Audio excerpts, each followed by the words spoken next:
What's up, y'all? Andy from the Music Emporium. Ian, also from the Music Emporium.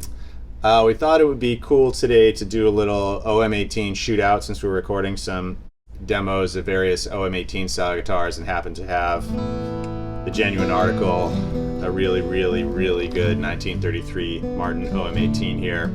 And just to be able to compare that to a couple of modern luthier grade guitars that are sort of trying to make something in this style, as well as more of a production guitar, Collings, which is also sort of going after something in this style, but built in a slightly different fashion, more of a modern sounding instrument. Amongst the vintage examples that we've had, I think we would all say that this is an excellent one, about as good as you're going to get sonically. We will have some nicer demos that we'll cut to at the end if you want to hear close mic'd examples, but we thought this would be nice just to hear them in the room. What are the general broad stroke differences between these guitars?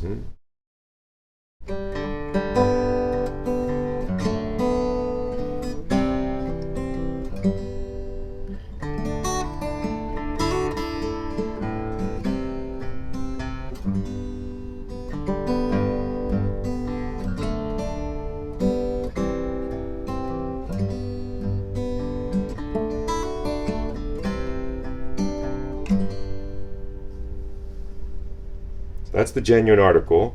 It's dry. We talk about guitars being having a dryness. There's a mid-range activity that's really comes through beautifully with this guitar, and you can back way off dynamically, or you can drive it, and it's capable of this big range of expression. It's really fun to play.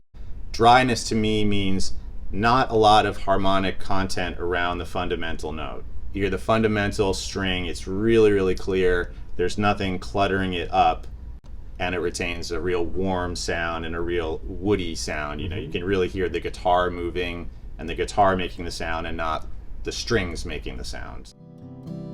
So this is a Collings OM1A Traditional, their version of a pre-war Martin style mahogany OM, mahogany back and sides, Adirondack spruce top.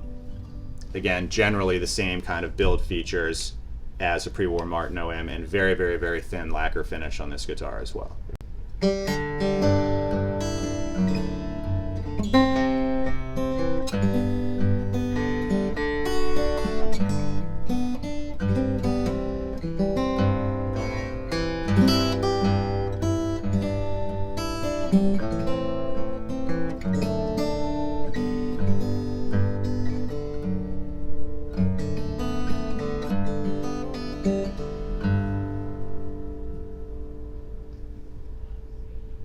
So I'm resisting the urge to drive this harder because there's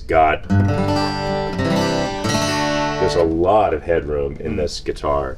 What did you hear differently between the two? I mean, when you dig in, you can hear a difference. Certainly the Collings has more of a jangle. The mids get a little honky compared to the Martin, which seems kind of just cleaner and less encumbered. The Martin seems like it has limitless dynamic range, like you could just dig in and it has the same kind of tone and volume no matter what. That idea of like a great guitar sounding like one string where everything is exactly the same no matter where you're playing it. The Collings sounds like it's maybe got more low end in a weird way, like there's more going on down there, but definitely not as dry. It's a little bit more, you know, of a bright, there's certain like metallic qualities to it, not in a bad way, you know, it's a bright jangly kind of sound, but it's a brand new guitar and it's not 90 years old. Yeah. Julius's guitars are certainly coveted by people who want to get as close to the pre-war Martin sound in a new guitar as possible. This is about a 10-year-old OM-18. Julius is going a little bit further back, the pyramid bridge on this one, but also red spruce top, mahogany back and sides. Julius has called this his golden grain mahogany, which really just refers to the cosmetic figure of it, not any sort of density that's going to make it different from your standard Honduran mahogany that's on the Martin and the Collings. Basically the same as what's on the Martin. If you looked inside this guitar, you might well think that you were looking inside an old Martin. It's built that closely.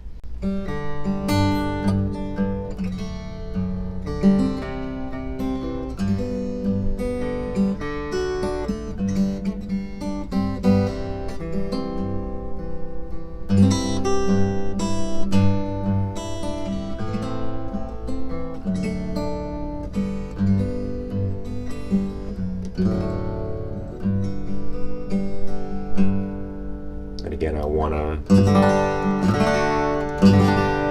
It's got a lot to give as well. I think this is among these the closest to capturing what the Martin is doing. I think that's what Julius is able to do. Sitting next to it, it has a warmth and a balance that's very, very reminiscent of the Martin.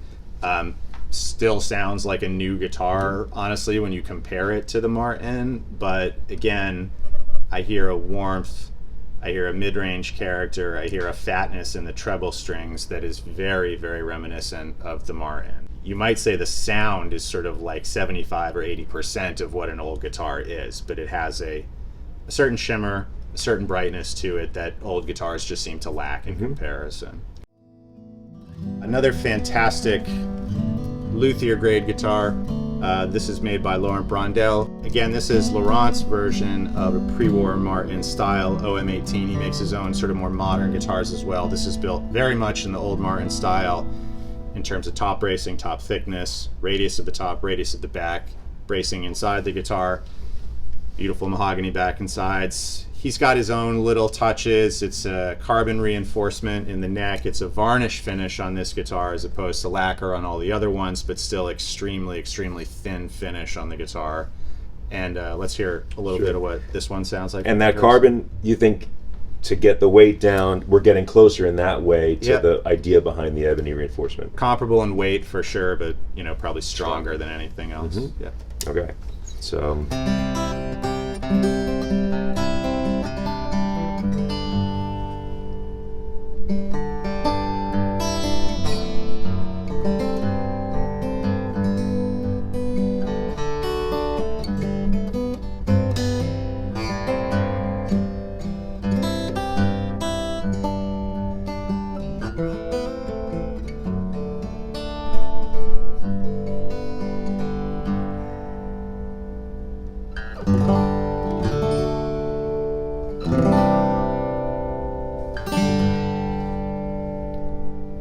So to my ear, this has the most rolled off treble, the biggest bass. It's got a lot of low end warmth. It's mellower there. It captures some of the lightness in feel of this OM, but it's actually got the biggest bass of the bunch. If you're normally used to the size of a jumbo or a dreadnought or something, I mean, you're almost getting there with the low end that this guitar has to offer. And it has more of a scooped quality in the mid-range. It's not as barky and present in the mid-range. And in that regard, it almost reminded me of a later 30s triple O-18. It's like similar qualities that you would hear if you compared 37 or 38 triple O-18 to the OM-18. Maybe not the extended dynamic range of something like the OM, but for a certain kind of solo guitar playing, if you want an OM that has really full bass and more of a scooped mid-range, it's incredibly satisfying sounding guitar, but also the playability. It's really, really rewarding, responsive guitar, and does have that power in the low mids and the bass that the other ones don't. This is also the biggest neck or the most shoulder, by which, again, terminology, these are not anatomically accurate metaphors, but this is a rounded C profile, and the outside, the sort of periphery of the neck here, as it approaches the fingerboard, is a little bit fuller. So sometimes you talk about it as the shoulder of the neck. Yeah. But it's rounder, and it's almost not quite barrel and heel, but it's getting there, and it's pretty even in its taper. Yeah, none of these really have a neck like the Martin. The Martin is much thinner in the first position, much more of a V-shaped profile, flares out much wider, bigger taper towards the body. And all of them feel kind of modern in comparison. A much more, the Collings flares out kind of in the same way the Martin does, but the taper on all of the others is less dramatic.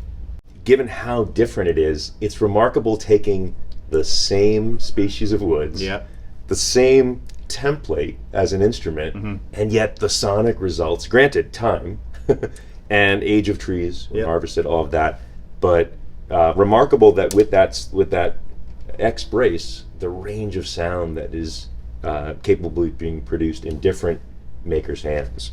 Yeah, and that's kind of like where the guitars just end up being kind of like the people who built them. They have their own personalities. This is a super sophisticated, I would say, take on an OM-18. The Borges is the one that's clearly trying to copy the Martin. And most faithfully, and it gets the closest probably. And the Collings, not unlike Bill, is raucous when you dig into it. There's a brash quality, lots of volume, lots of headroom, super present mid-range. It's not trying to copy the Martin and be exactly like what it is. It's trying to do a different thing, satisfy more people, have a broader scope. And that's being said, you are down the rabbit hole with us. We're not listening to D28s, we're not listening to mandolins. Like, these are all OM-18. Right. So there are lots of differences to mine here, but they're all going to get you there if what you're after is something that has the balance, the power in reserve, the clarity and separation of the very iconic OM-18. Right. I think we all have our own ideas about which one of these we might like the best. What do you think? Let us know in the comments below. And you know what you're supposed to do. You're supposed to smash the like button. You're supposed to hit the subscribe button, click the little bell so you get notified when we post new videos. We heard a little taste of all these in the room, but right now we are going to go to a close mic demo of each one in case you want to get the headphones out and maybe listen with a little bit more of a microscopic level of detail to how each one of these sounds. And if you like the video, we sincerely do appreciate your subscription, and thanks for tuning in, guys. Thanks, y'all.